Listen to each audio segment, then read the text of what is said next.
Assalamualaikum warahmatullahi wabarakatuh. Perkenalkan, nama saya Muhammad Efat Rizal Dilambi. NIM saya H1A1231665. Saya berasal dari kelas A. Saya berasal dari Fakultas Hukum angkatan 2023. Yang pertama saya akan menjelaskan tentang dalam Central Processing Unit CPU terdapat 4 komponen utama, yaitu yang pertama Control Unit. Control Unit adalah komponen di dalam prosesor atau CPU yang menangani semua kontrol sinyal pada prosesor, dalam artian mengarahkan semua aliran data dari input maupun output untuk mengambil kode instruksi dari program dan mengarahkan unit-unit lain dengan menyediakan kontrol dan sinyal perwaktuan atau timing. 2. CPU Interconnection. CPU Interconnection adalah sistem koneksi atau bus yang menghubungkan komponen internal CPU, yaitu ALU, unit kontrol, register, dan juga dengan bus eksternal CPU yang menghubungkan dengan sistem lainnya seperti memori utama, piranti, masukan atau keluaran. Yang ketiga, itu ada registers atau registry. Registry adalah memori yang paling cepat dan berada di dalam CPU. Komponen ini berfungsi sebagai tempat penyimpanan data yang akan segera diproses atau hasil sementara dari operasi pemrosesan. Baik, registry memiliki akses waktu sangat singkat, sehingga data dapat diambil dan disimpan dengan kecepatan tinggi. Yang keempat itu ada arithmetic logic unit ALU. Unit aritmatika dan logika. ALU adalah bagian CPU yang menangani operasi aritmatika seperti penjumlahan, pengurangan, perkalian, dan pembagian, serta operasi logika seperti AND or NOT dan manipulasi data. ALU mengambil data dari registry dan menghasilkan hasilnya yang kemudian dapat disimpan kembali dalam registry. Baik, berikut saya akan menjelaskan tentang perbedaan antara freeware, shareware, dan open source. Freeware adalah perangkat lunak yang dapat diunduh dan digunakan secara gratis. Pengguna tidak perlu membayar lisensi atau biaya untuk mengakses atau menggunakan perangkat lunak ini. Contohnya seperti Chrome dan Firefox. Shareware adalah perangkat lunak yang dapat diunduh dan digunakan dalam jangka waktu tertentu. Biasanya sebagai versi percobaan trial atau memiliki fitur terbatas. Contohnya adware dan demoware. Open source perangkat lunak adalah perangkat lunak yang kode sumbernya dapat diakses dan dimodifikasi oleh siapa saja. Ini berarti bahwa komunitas pengembang dapat melihat, mengedit, dan mendistribusikan ulang kode sumbernya. Contohnya Linux dan Android.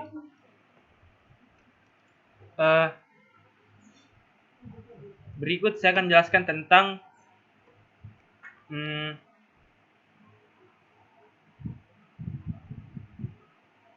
fungsi dari sistem operasi komputer.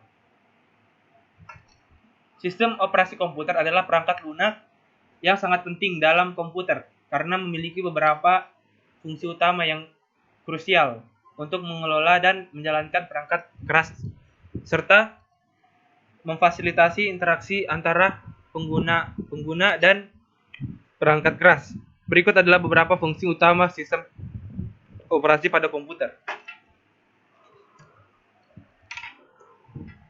Contoh sistem operasinya seperti sistem operasi manajemen sumber daya, seperti sistem operasi mengelola dan menggunakan sumber daya komputer, seperti CPU, Central Processing Unit, memori perangkat, penyimpanan, dan perangkat input-output untuk berbagai program dan tugas. Ini memastikan bahwa sumber daya digunakan secara efisien. Berikutnya pengelolaan file dan directory. Sistem operasi mengelola file dan direktori pada perangkat penyimpanan ini mencakup pembuatan, penghapusan, dan pemindahan, penamaan ulang, dan pencarian file. Sistem operasi juga mengatur izin dan hak akses ke file dan direktori. Berikutnya, interaksi pengguna. Sistem operasi menyediakan antarmuka pengguna yang memungkinkan pengguna berinteraksi dengan komputer. Berikutnya, manajemen tugas. Sistem operasi mengelola berbagai tugas atau proses yang berjalan pada komputer ini, mencakup perjadwalan, proses pemantauan kinerja, dan manajemen memori untuk memastikan aplikasi berjalan dengan baik, tanpa tumpang tindih atau konflik.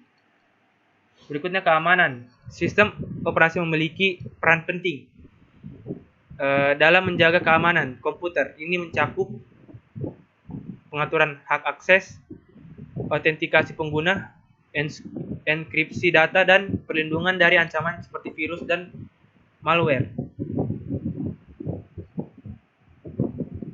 Berikutnya, penyediaan layanan dasar. Sistem operasi menyediakan layanan dasar seperti jaringan, pencetakan, manajemen perangkat keras, dan lain-lain. Berikutnya, penanganan error. Sistem operasi mengelola kesalahan dan peringatan yang muncul saat penggunaan atau program mengalami masalah. Ini termasuk penanganan crash, debugging, dan pelaporan kesalahan. Manajemen energi. Manajemen energi adalah pada perangkat bergerak seperti laptop dan ponsel pintar. Seperti sistem operasi juga mengelola manajemen daya untuk mengoptimalkan penggunaan baterai dan daya listrik. Berikutnya, saya akan menjelaskan tentang sebutkan dan jelaskan 3 jenis program aplikasi. Berikut adalah 3 jenis program aplikasi umum beserta penjelasan singkatnya. Yang pertama, pengelola kata word processor. Pengelola kata adalah jenis program aplikasi yang digunakan untuk membuat, mengedit, dan mengelola dokumen teks. Contoh program pengelola kata yang populer dan Microsoft Word, Google Docs, dan LibreOffice Writer. Program ini memungkinkan pengguna untuk menulis dan memformat teks, menambahkan gambar, tabel, grafik, dan elemen desain lainnya ke dalam dokumen. Mereka juga sering dilengkapi dengan fitur pengecekan ejaan, tata bahasa, dan pembuatan daftar. Kemudian spreadsheet, lembar kerja.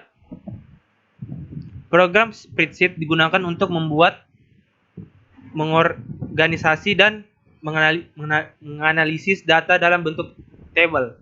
Mereka cocok untuk membuat laporan keuangan grafik, perhitungan, dan analisis data. Contoh seperti program spreadsheet yang populer adalah Microsoft Excel, Google Sheet, dan LibreOffice Calc. Berikutnya, perangkat lunak presentasi, presentation software. Perangkat lunak presentasi dirancang untuk membuat tampilan multimedia yang menarik untuk presentasi. Mereka memungkinkan pengguna untuk membuat slide dan teks, gambar, video, grafik, dan efek transisi. Contohnya seperti program presentasi yang populer adalah Microsoft PowerPoint, Google Slides, dan LibreOffice Impress. Dengan perangkat lunak presentasi, penggunaan dapat membuat presentasi visual yang efektif, menambahkan animasi suara latar, dan memberikan presentasi dengan bantuan proyektor atau layar.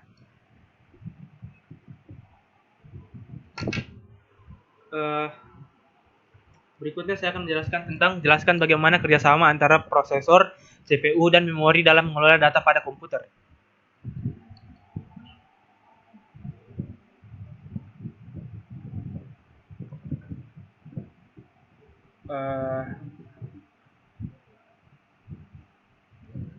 Yang pertama, CPU bertanggung jawab untuk mengeksekusi instruksi-instruksi yang ada dalam program atau perangkat lunak yang berjalan. Instruksi-instruksi ini disimpan dalam memori atau RAM. CPU mengambil instruksi dari memori dan memprosesnya satu persatu. Instruksi tersebut termasuk operasi aritmatika, perbandingan, pengambilan data, dan sebagainya.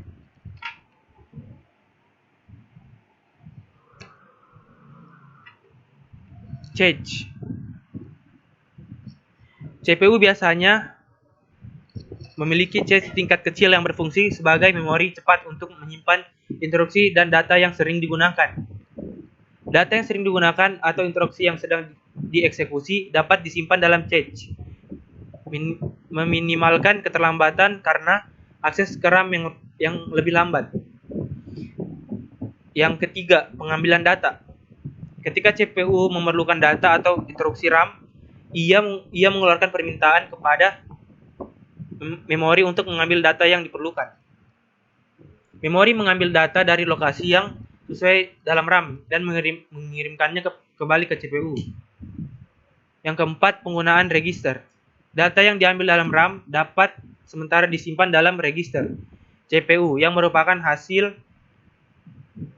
lokasi penyimpanan kecil dan sangat cepat di dalam CPU. Yang kelima, aliran kendali. CPU juga memantau aliran kendali eksekusi instruksi, termasuk pengambilan instruksi berikutnya, perhitungan alamat memori, dan pengiriman hasil operasi ke lokasi sesuai. Selama operasi ini berlangsung, kerjasama yang efisien antara CPU dan RAM sangat penting untuk menghindari kinerja yang dapat memperlambat komputer. Kinerja sistem komputer yang tergantung pada kapasitas dan kecepatan memori yang tersedia, sehingga memori yang lebih besar dan lebih cepat dapat meninggalkan kinerja komputer secara keseluruhan. Terima kasih. Sekian dari saya, lebih dan kurangnya mohon dimaafkan.